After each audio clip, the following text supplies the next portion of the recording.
Hi, I'm Kirby with Augustine e-bikes, and today we're going to be doing a video about some hill climbing tips. I live in a particularly hilly area in Northern California, so I have to climb hills all the time. We get messages from around the world from people about it's one of the biggest issues about going from a bike to an e-bike is dealing with hills. So here's a comment from one of our viewers. How do you measure the gradient of the roads? Well, there's two ways. First of all, you can use Google Earth, very effective. You just pinpoint a road, and you can go in there, and there's a couple of buttons you can push that will actually give you the gradient. You can pick from one point of the road to the other, and it will actually give you the full gradient of that road. I also happen to have a tool on my phone that if I'm really going up a steep hill and I really want to know, I'll actually put it to the side of the hill, and it will give me the gradient readout. So there's a lot of very easy tools that are free out there to determine the gradient of the hill.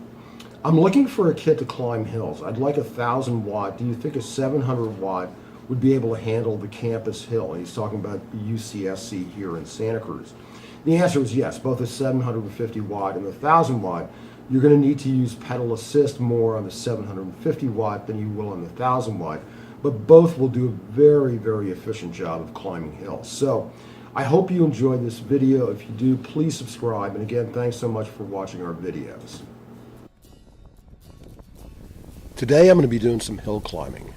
Living here in Northern California, surrounded by the Santa Cruz Mountains, there's no way to avoid hills. It's part of an everyday ride, no matter which direction you ride in. So I'm going to show you some of the best hills. The one I'm about to start with is Rio Del Mar Boulevard in Rio Del Mar. And it's about a half-mile climb and starts out with a really steep 14% grade.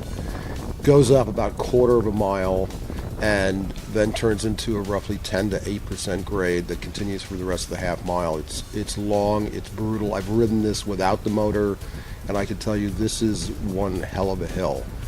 But I wanted to show this to you. This is a 1,000 watt engine and what it can do. Now, I'm clearly pedaling along with this. It could throttle through this, but you probably burn through the battery pretty quickly and put a lot of stress on the hub motor.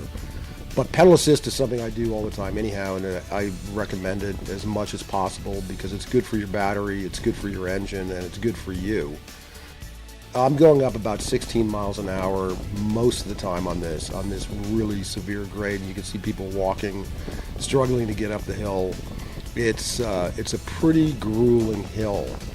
So one of the things to think about when using an e-bike, there's a lot of variables that come into play. You hear a lot of facts about range of your battery and power and all those things. A lot of those are based on lots of different conditions, wind being one of them. You're going to get a lot more power with a tailwind than a headwind.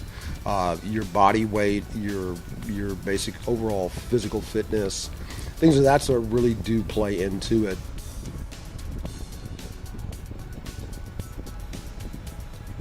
Here's my 8% grade.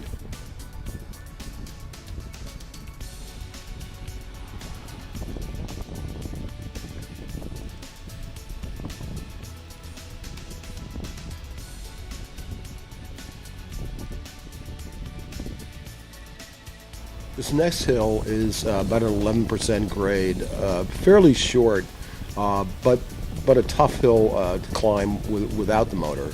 This is State Park Drive at Seacliff State Beach, south of Santa Cruz. And it comes up on you pretty quickly, but you can just basically see how easily the bike is handling this. You're seeing people walking up, obviously. And again, this is after a 35-mile ride. I have plenty of battery left to get up this. The motor takes it really easily, and I'm not even throttling as fast as I can on this. So again, but this is also with pedal assist. This is Perimeter Drive, and it wraps around the back of Cabrillo College in Aptos. And this is about a 9% grade, but it just goes on forever. And it comes up really quickly to get to the top of this hill, and then eventually it'll level off in the back of Cabrillo College. But it's a great exercise in hill climbing. And you can see that car's probably going about just a hair under 20, and I'm about 14 miles an hour on this 9% grade.